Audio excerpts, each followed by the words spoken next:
ताजदार Medina रहमतुल लिल आलमीনের কদম মোবারকে সাল্লাল্লাহু আলাইহি ওয়াসাল্লাম।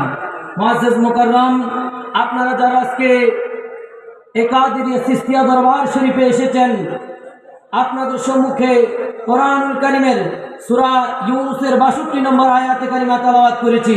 এই আয়াতের নিরিখেই এই পাক দরবারে আসার ফজিলত এবং গুরুত্ব, কেন আমরা আজকে এই পাক দরবারের মধ্যে জমায়েত হলাম, এটার গুরুত্বটা বুঝাবো এই আয়াত কারিমার দ্বারা। আল্লাহ রাব্বুল আলামিন আমাকে আপনাকে জানিয়ে দেয়, ও দুনিয়ার জমিনের মানুষ, তোমরা শোনো, আলাম, সাবধান, ইন্না আউলিয়া আল্লাহি, নিশ্চয় আমার আল্লাহর ওলি যারা, লা খাউফুন আলাইহিম ওয়ালা হুম ইয়াহজানুন, তাদের কোনো চিন্তাও নাই, তাদের কোনো ভয় নাই। আজকের এই যে কাদেরিয়া চিশতিয়া দরবার শরীফে এসেছেন, বেলায়েত দরবারে এসেছেন, তিনাদের ব্যাপারে আমার আল্লাহ বলে তাদের কোনো ভয় নাই, তাদের কোনো চিন্তাও নাই। আল্লাহ ও রব্বুল কারীম, কোথায় তাদের চিন্তা নাই, কোথায় তাদের ভয় নাই? আমার আল্লাহ রাব্বুল আলামিন বলে, লা খাউফুন আলাইহিম ফিদ দুনিয়া ওয়ালা হুম ইয়াহজানুনা ফিল আখিরাহ। ও দুনিয়ার জমিনের মানুষ, তাদের দুনিয়ার জমিনে কোনো টেনশন নাই, তাদের কোনো চিন্তা নাই, এবং হাসরের ময়দানেও কোনো ভয় নাই। আল্লাহ কেমন ভয়? আমার আল্লাহ বলে, লিমানুল মুলকিল ইয়াউম লিল্লাহিল ওয়াহিদিল কাহার। আমি আল্লাহ হাসরের ময়দানে যখন কাহার বলে হুঙ্কার দিব, মানুষগুলো ভীত সন্তুষ্ট হয়ে যাবে। ওই সময়ে আল্লাহর ওলি বেলায়েত শাহ, হাবিবুল্লাহ শাহ সহ সারা বিশ্বের মধ্যে যত আল্লাহর আউলিয়া কেরাম রয়েছে, তাদের কোনো ভয় নাই, তাদের কোনো চিন্তা নাই। আমার আল্লাহ বলে, তারা টেনশন মুক্ত থাকবে, তারা চিন্তা মুক্ত থাকবে, তারা আনন্দে তাদের মুরিদদেরকে নিয়ে থাকবে। আমার আল্লাহ রাব্বুল আলামিন সূরা যুখরুফের 66 নম্বর আয়াতের মধ্যে বলে, আল্লাহিল্লাহু ইয়াওমাইযিন বা'দুহুম লিবা'দ আদুউন লিল মুত্তাকিন। হাসরের ময়দানে সমস্ত মানুষ যখন ভয়ে থরথর করে কম্পন শুরু হয়ে যাবে, ওই সময়ে আমার আল্লাহর আউলিয়া কেরাম যারা রয়েছে, তারা তোমাদের একমাত্র আপন হবে, যারা আল্লাহর ওলি বেলায়েত শাহকে ভালোবেসে তিনার এই পাক দরবার শরীফে এসেছেন, তিনার আপনার বন্ধু হবে। আমার আল্লাহ কোরআনুল কারীমের মধ্যে বলে, ইয়াউমা ইয়াফিরুল মারউ মিন আখিহি ওয়া আবিহি ওয়া উম্মিহি ওয়া সাহিবাতিহি ওয়া বানি। ও দুনিয়ার জমিনের মানুষ শোনো, হাসরের ময়দানে তোমার ভাই তোমার পর হয়ে যাবে, তোমার বাবা তোমার পর হয়ে যাবে, তোমার স্ত্রী তোমার পর হয়ে যাবে, তোমার আত্মীয় স্বজন তোমার পর হয়ে যাবে, একমাত্র মুত্তাকিরাই তোমার আপন হবে। জোরে বলুন সুবহানাল্লাহ। একমাত্র আল্লাহর ওলি বেলায়েত শাহর মতো যারা হক্কানি রব্বানি আল্লাহ রাব্বুল আলামিনের মাহবুব বান্দা এই দুনিয়ার জমিনে রয়েছে, তারা একমাত্র আমাদের আপন হবে। যারা আল্লাহর ওলিকে ভালোবাসেন, তাদেরকে ছাড়া আল্লাহর ওলি আল্লাহর জান্নাতে যাবে না। জোরে বলুন সুবহানাল্লাহ। শুধু তাই নয়, এই আল্লাহর ওলি যে আমাদেরকে ছাড়া যাবে না, বুখারী আবু দাউদ শরীফের মধ্যে একটা হাদিসে মুবারক এসেছে। এই হাদিসে মুবারক আপনাদেরকে বলে শেষ করে দিব। আমার নবী রাহমাতুল লিল আলামিন, যেটা মিশকাত শরীফের 426 পৃষ্ঠার মধ্যে এসেছে, আনওয়ার রাদিয়াল্লাহু তাআলা قال رسول الله صلى الله تعالى عليه وسلم إن من عباد الله لأناسا ما هم بأنبياء والشهداء يغبطهم الأنبياء والشهداء يوم القيامة بمكانهم من الله. قالوا يا رسول الله تخبرنا من هم؟ قال هم قوم تحابون قوم تحابوا بروح الله على غير أرحام بينهم ولا أموال يتواتونها فوالله إن وجوههم لنورا وإنهم لعلى نور لا يخافون إذا خاف الناس ولا يحزنون إذا حزن الناس وقرأ من هذه الآية ألا إن أولياء الله لا خوف عليهم ولا هم يحزنون আমার নবী রাহমাতুল লিল আলামিন বলে আমার উম্মতের মধ্যে এমন কিছু উম্মত আছে যারা আমার ইবাদত করতে করতে আমার নিয়াজত করতে করতে আমি আল্লাহকে সন্তুষ্ট করে ফেলেছে। আমি আল্লাহকে সন্তুষ্ট করার কারণে আমি রব্বুল আলামিন তাদেরকে দুনিয়াতে এত শান দিয়েছি, এত মান দিয়েছি, হাসরের ময়দানেও তাদের শান দিব। এর মধ্যে এক নম্বর হচ্ছে এই যে দুনিয়ার জমিনে আজকে আমি আপনি সহ হাজার হাজার আশিকান ভক্তবিন্দু আল্লাহর ওলি বেলেচ্ছার দরবারে এসেছেন। একটা কথা সত্য করে বলবেন, আমার আপনার সাথে এই বেলেচ্ছার কোনো সম্পর্ক আসেনি? ব্লাড কানেকশন আসেনি? আত্মীয়তার সম্পর্ক আসেনি? আত্মীয়তার সম্পর্ক নাই। আমার নবী বলে দুনিয়ার জমিনে আমার বাড়ি চাঁদপুর শহরে, সেখান থেকে আমি কেন আজকে নরসিংদী আসলাম, আমার সাথে আল্লাহর ওলি বেলায়েতের কোনো সম্পর্ক নাই, হাবিবুল্লাহ ছাড়া কোনো সম্পর্ক ছিল না।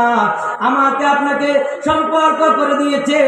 আমার আল্লাহ বলে ব্লাড কানেকশন লাগবে না, আমার নবী বলে ব্লাড কানেকশন ছাড়া, রক্তের সম্পর্ক ছাড়া, ব্যবসায়ী মুআমালাত ছাড়া যারা এই দুনিয়ার জমিনে এক প্রান্ত থেকে অন্য প্রান্তের মধ্যে আসে, তার একমাত্র কারণ মাকানিহিম মিনাল্লাহ, আমার আল্লাহর দরবারে তাদের মাকান সবচেয়ে উঁচু হয়েছে।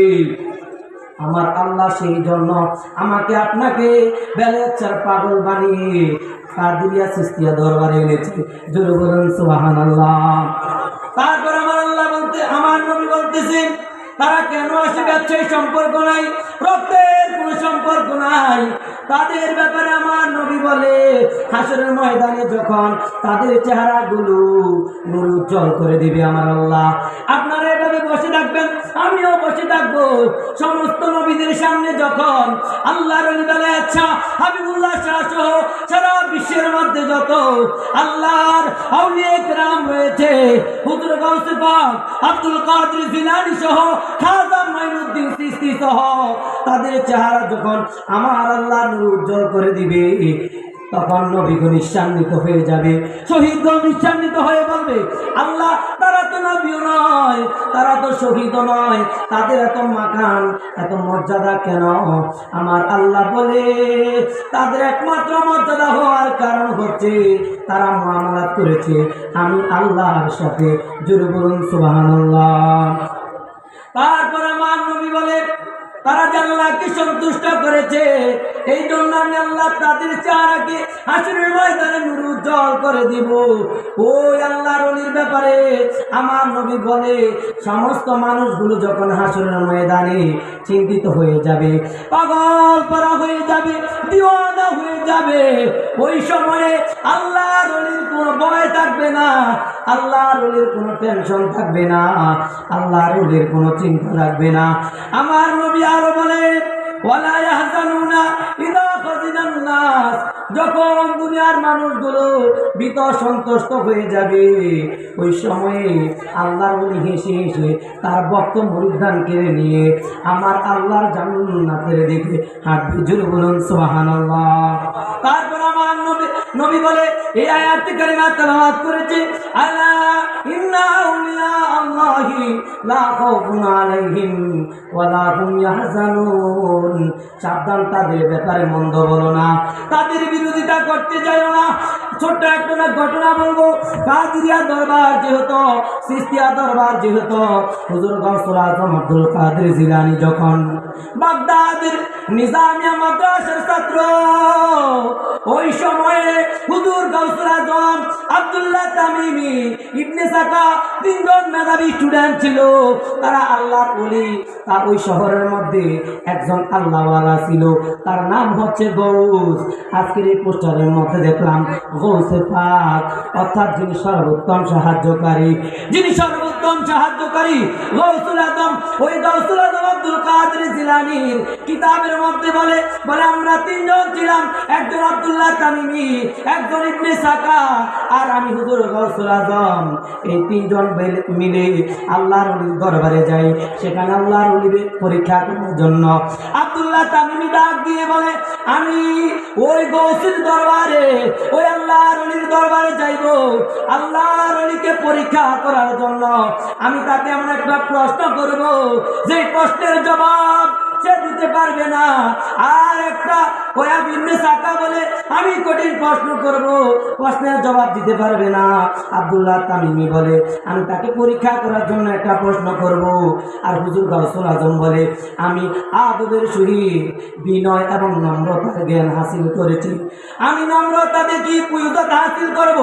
এই কথা যখন বলল, ওই গৌসুল পাক, ওই গৌসটা ওই সময় কি করলো, অদৃশ্য হয়ে গেল।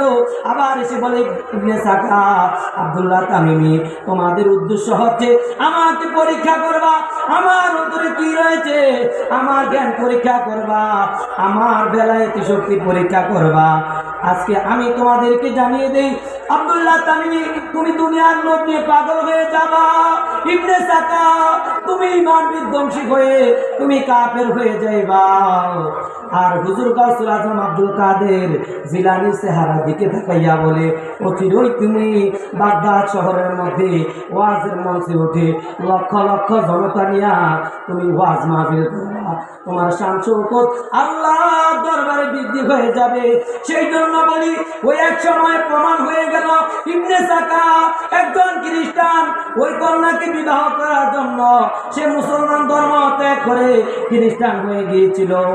আব্দুল্লাহ তামিমি ওই বাগদাদ শহরের মধ্যে একটা দরবারের মধ্যে যখন অর্থমন্ত্রী নিযুক্ত হলো, তারা টাকা পয়সা নিয়ে দুনিয়ার ভালোবাসা অর্জন করেছে, আখিরাতকে হারিয়ে ফেলছে। আর হুজুর গাউসুল আজমের মাকান আমার আল্লাহ বাড়িয়ে দিয়েছে। এর একমাত্র কারণ হলো আল্লাহর ওলির দরবারে গিয়েছে বিনয়ের জন্য। এই দরবারে আসবেন, এই দরবারে ওলিকে পরীক্ষা করার জন্য আসবেন না। ওলি আপনাকে কি দিতে পারে না দিতে পারে এই পরীক্ষা করার জন্য আসবে না। ওলির বিরোধিতা করবেন না, ওলির দরবারে এসে মন খারাপ করে যাবেন না। ওলির দরবারে এসে নিয়ে ভক্তি নিয়ে, শ্রদ্ধা নিয়ে, ভালোবাসা নিয়ে, তাজিম নিয়ে ফুয়ুদাত হাসিল করে যাবেন। দুনিয়াতে যদি প্রকাশ্য কিছু না পান, আল্লাহর কসম করে বলে যাই, আল্লাহ বিল্লাহি তাল্লাহি করে বলে যাই, হাসরের ময়দানে আল্লাহর ওলি বেলায় আচ্ছা আপনাদের একজন কেউ সারা আল্লাহর জান্নাতে প্রবেশ করবে না। সেই জন্য আমরা একটু আওয়াজ দিয়ে বলি, আমরা যতদিন বাঁচবো আল্লাহর ওলির দামান ধরে বাঁচতে চাই কি চাই না? কে কে রাজি আছেন? হাত তুলে বলেন, নারে তাকবীর, নারে রিসালাত, বিশ্বসাত কলন্দর, আল্লাহর ওলি বেলায় আচ্ছা। আল্লাহ রাব্বুল আলামিন আজকের এই হকানি দরবারকে কবুল করুক।